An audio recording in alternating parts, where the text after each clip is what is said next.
ముందుగా అందరికీ సారీ చెప్పాలండి. యాక్చువల్లీ నేను ఎప్పుడో పెడతానన్న వీడియో ఇంత లేట్ అయిపోయిందనమాట. కొన్ని రీజన్స్ వల్ల నేను మా ఊరు ఎళ్ళాల్సొచ్చింది. దానివల్ల ఇంత లేట్. సో, మేమైతే నాగ్‌పూర్ నుంచి నెల్లూరు వరకు ట్రైన్ పట్టుకుంటే, ఆ ట్రైనోడు ఎర్లీ మార్నింగ్ 2:45కి దించాల్సినోడు 6:30కి దించాడనమాట. అక్కడే చాలా మాకు హోప్స్ అన్నీ పోయినియనమాట. ఈ సర్వదర్శనం టోకెన్స్ దొరుకుతాయని, లేకపోతే భూదేవి కాంప్లెక్స్‌లో మాకు టికెట్స్ దొరుకుతాయని అయితే హోప్స్ అయితే లేవు. ఇంకా ఏదైతే అది అవుతదిలే అని చెప్పేసి, ఇంకా నెల్లూరులో దిగిన తర్వాత ఆటో పట్టుకొని ఈవీ బసెస్ ఫాస్ట్‌గా వెళ్తాయని చెప్పేసి మా హస్బెండ్ వాళ్ళ ఫ్రెండ్ చెప్తే పట్టుకున్నామనమాట ఈవీ బసెస్‌ని. అవి గూడా మేము పట్టుకోవడానికి ఎళ్ళే దారిలో ఏం జరిగిందంటే, నెల్లూరులో ఫుల్ వర్షాలనుకుంటా. ఇంకా వర్షం వాటర్‌తో రోడ్లన్నీ ఇగో ఇలా వర్షం నీళ్ళతో ఫుల్ నిండిపోయాయనమాట. ఇంకా లేట్ అయింది. మామూలుగా అయితే ఇంకొంచెం ఫాస్ట్‌గా తీసుకెళ్ళేవాడేమో ఈ ఆటో వాడు.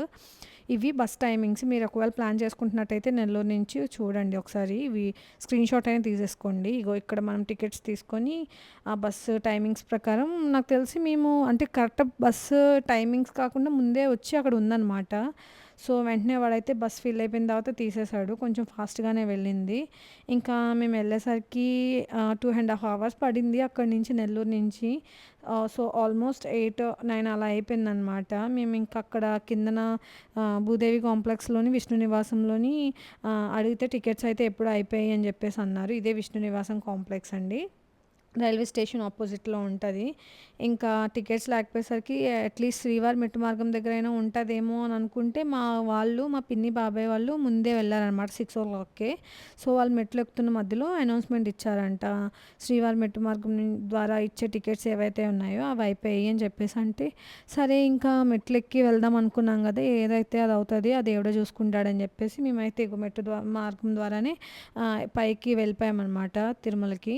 సో, ఎళ్ళిపోయిన మధ్యలో నాకు కొన్ని కొన్ని చాలా నచ్చినియనమాట ప్లేసెస్. అవి వీడియోస్ తీసుకుంటూ వెళ్ళాను.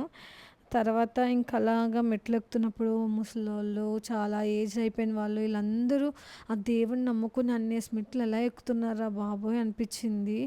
కోవిడ్ తర్వాత అంటే నా పర్సనల్ ఫీలింగ్ ఏంటంటే, మనం ఒకప్పుడున్నంత హెల్తీగా అయితే లేమండి.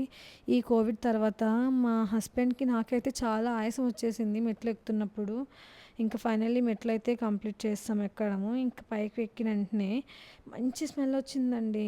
ఏంటా అని చూస్తుంటే ఈ పువ్వులనమాట. ఈ పువ్వుల పేరు తెలుసు కానీ టైంకి గుర్తు రావట్లేదు. మీరైతే కమెంట్ బాక్స్‌లో అయితే పెట్టేసేయండి. నాకైతే గుర్తు రావట్లేదు. సో, దాని తర్వాత మీకు చాలా పనికొచ్చే ఇంపార్టెంట్ ఇన్ఫర్మేషన్ ఏంటంటే, అక్కడ సీఆర్ఓ ఆఫీస్ దగ్గర మనకి ఆఫ్‌లైన్‌లోని డిప్పేసుకునే ఆప్షన్ ఉంటదనమాట. ఈ సేవకి ఏంటేంటంటే ఇగో చూడండి. సుప్రభాతం, కళ్యాణోత్సవం, నెక్స్ట్ తిరుప్పాడ సేవ ఇలా చాలా రకాల సేవలున్నాయన్నమాట. మనము ఈ సేవకి డిప్పేసుకోవచ్చు ఆఫ్‌లైన్‌లోని. ఇది ఎప్పటి వరకు ఉంటుందంటే ఈవినింగ్ 5 వరకే ఉంటుంది. సో, మేము ఆ డిప్పేసి వెంటనే భోజనానికైతే ఎళ్ళిపోయాము. భోజనం చేసి వచ్చేసరికి ఇంకా డిప్ రిజల్ట్స్ అయితే అనౌన్స్ చేస్తున్నారనమాట. చెప్పాను గదండీ! మా పిన్ని, బాబాయ్ వాళ్ళు ముందే వెళ్ళిపోయారని జెప్పేసి వాళ్ళు గూడా డిప్పేసారనమాట. సో, వాళ్ళకైతే రాలేదు గానీ వాళ్ళకి ఈ మెట్టు మార్గం దగ్గర టోకెన్స్ అయితే దొరికినాయి. మాకైతే ఎటువంటి టోకెన్స్ దొరకలేదు. ఇంకా బాధపడుతున్నాము. ఏం చేయాలా? ఇంకా ఫ్రీ దర్శనం లైన్‌లోకైనా ఎళ్ళిపోదాం అనుకునేసరికి మా నంబర్ అయితే అక్కడ వచ్చిందండి. మామూలు ఆనందం కాదండి. లాస్ట్ 10 నంబర్స్‌లో మా నంబర్ వచ్చింది. ఎంత ఆనందంగా అనిపించిందంటే కష్టపడి ఎగ్జామ్ రాసినప్పుడు మనకి ఫస్ట్ క్లాస్‌లో పాస్ అయితే ఎంత హ్యాపీగా అనిపిస్తదో అంత హ్యాపీగా అనిపించిందనమాట. ఎంతసేపు చూసుకున్నానో ఆ డిస్‌ప్లేని అలా మా నంబర్‌ని, ఆ డిస్‌ప్లేని ఎంత ఆనందంగా అనిపించిందంటే నిజంగా మా ఆనందానికైతే మాటలు లేవు. దట్ టూ మేము సేవకి థర్స్‌డే సెలెక్ట్ అయ్యామనమాట. థర్స్‌డే ఈ తిరుప్పావడ సేవ అని చెప్పేసి మార్నింగ్ టైమ్‌లో చేస్తారంట. ఆ రోజు స్వామివారిని నిజరూప దర్శనం చేసుకోవచ్చంట. ఇంకా చాలా అంటే చాలా హ్యాపీగా అనిపించింది. నిజరూప దర్శనం చేసుకున్నాము స్వామివారిది. అలా అయిందనమాట మా దర్శనము. సో, మీరెప్పుడైనా టికెట్స్ లేకపోతే ఇలా ఆఫ్‌లైన్‌లో వేసుకోండి డిప్. ఛాన్సెస్ అయితే చాలా ఎక్కువుంటాయన్నమాట సెలెక్ట్ అవ్వడంకి. ఇంకా దాని తర్వాత డిప్ వేసి రిజల్ట్స్ వచ్చిన తర్వాత మేము అక్కడ ఒక టీ తాగేసి అదే రూమ్స్ కోసమని ట్రై చేస్తే దొరకలేదండి రూమ్స్ అసల. ఇంకా దొరకకపోయేసరికి లాకర్ పీఎస్సీ అని చెప్పేసి ఇలా రూమ్స్ లేనోళ్ళకి ఇలా మనం ఇక్కడ స్టే చేయొచ్చనమాట. ఇంకా అక్కడ స్టే చేసేసాము నైట్ అంతాన. కొంచెం ఇబ్బందిగా అనిపిస్తది. బట్ అడ్జస్ట్ అవ్వాలనుకుంటే ఎక్కడైనా అడ్జస్ట్ అయిపోవచ్చు కదండీ! సో, మేమైతే ఇంక వేరే ఆప్షన్ గూడా లేదు మాకు. ఇక్కడ అడ్జస్ట్ అయ్యామనమాట. వాళ్ళే చాప, రగ్గులు గూడా ఇస్తున్నారనమాట. సో, దానికి మనము బయట కొనుక్కోవాల్సిన అవసరం గూడా లేదు. కొంచెం త్వరగా ఎళ్తే మనకు దొరుకుతాయి.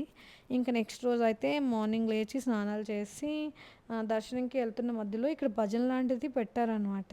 సో, కాసేపు అక్కడ నించొని దండం పెట్టుకొని ఇంకా అలా భజనకి వెళ్ళిపోతున్న దారిలో మనకి ఈ తిరుమల శ్రీవారి ఛానల్ ఉంటుంది కదా! వెంకటేశ్వర స్వామి ఛానల్ ఎస్వీబీసీ. ఆ ఈవెంట్స్ అన్నీ ఇప్పుడు నేను చూపిస్తున్న ప్లేస్‌లోనే మనకి చేస్తారంట. మా హస్బెండ్ చెప్పారు. ఇంకా దర్శనంకైతే వెళ్ళిపోయాము. వెళ్ళిపోయిన తర్వాత డైరెక్ట్ ఇంకా వెయిటింగ్ గూడా అవసరం లేదండి. క్యూ కాంప్లెక్స్ 1 దగ్గర మాకు ఎంట్రీ ఇచ్చేసారనమాట. సుభద్రం క్యూ కాంప్లెక్స్ 1 దగ్గరే. ఇంకా అక్కడికి వెళ్ళిపోయి దర్శనం చేసుకొని ఇంక బయటకొచ్చి భోజనం అయితే చేసేసామనమాట. ఇది మాకిలా జరిగింది. ఇంకా వెంటనే భోజనం చేసేసి ఇంకా మాకు మళ్ళీ తిరుపతి నుంచి నాగ్‌పూర్‌కి టికెట్స్ తీసుకోవడం కోసం ట్రై చేస్తే దొరకలేదనమాట. ఇంకా గూడూరు అని చెప్పేసి ఆ పక్కనే కొంచెం దగ్గరే ఉంటదనమాట స్టాప్. అక్కడి నుంచయితే టికెట్స్ తీసుకున్నాము. అప్పటికప్పుడు టికెట్స్ కూడా దొరికినాయి. సో, ఆ దేవుడి దయ వల్ల ప్రశాంతంగా దేవుడిని చూసి, దేవుడి ఆశీర్వాదం తీసుకొని మేమైతే ఇంకా మా ఊరికైతే బయలుదేరేసాము. సో, మా తిరుపతి ప్రయాణం ఇలా అయిందనమాట. మనకి ఆ దేవుడే చూసుకుంటాడని అనిపించిందనమాట. ఏ టికెట్స్ లేకుండా అంత మంచి దర్శనం చేసుకొనొచ్చాము. సో, మీకు కనుక ఎలాంటి టికెట్స్ దొరకకపోయినా చెప్పాను గదండీ! సీఆర్ఓ ఆఫీస్ దగ్గర ఆఫ్‌లైన్ డిప్ అనేది 11-5 పీఎం వరకు ఉంటుంది. మీరైతే ఖచ్చితంగా వేసేసేయండి. ఛాన్సెస్ చాలా ఎక్కువ సెలెక్ట్ అవ్వడానికి. అండ్ ఇంకొకటి ఏంటంటే, ఒకసారి మనము ఎలాంటి సేవకైనా సెలెక్ట్ అయితే మళ్ళీ 5 మంత్స్ వరకు మనకి ఎలాంటి సేవకి అటెండ్ అవ్వడానికి ఆప్షన్ లేదు. ఇది మనం గుర్తుపెట్టుకోవాల్సిన విషయం. అండ్ సెప్టెంబర్ మంత్‌కి ఈరోజు ఎలక్ట్రానిక్ డిప్ రిజిస్ట్రేషన్స్ అయితే ఓపెన్ అయ్యాయి 10:00కి. మరి మీలో ఎంతమంది రిజిస్టర్ అయ్యారు? మీకు తిరుమల నుంచి ఎలాంటి అప్డేట్స్ కావాలన్న టికెట్స్ గురించి నాకైతే కామెంట్ బాక్స్‌లో పెట్టండి. నేనైతే up to date information provide చేయడానికి మీకు ట్రై చేస్తాను. అండ్ నా రీల్‌ని ఇక్కడి వరకు చూసినందుకు నా వీడియోని ఇక్కడి వరకు చూసినందుకు థ్యాంక్స్ ఎ లాట్ అండి. నా కంటెంట్ కనుక నచ్చినట్టయితే మీ అందరికీ తెలిసిందే. మరేంటో కాదండి, నా ఛానల్‌ని సబ్స్క్రైబ్ చేసుకొని మీ ఫ్రెండ్స్‌కి లేకపోతే మీ రిలేటివ్స్‌కి ఎవరైతే తిరుమలకి వెళ్దాం అనుకుంటున్నారో వాళ్ళకి ఈ రీల్ అయితే షేర్ చేసేసేయండి. And thanks a lot.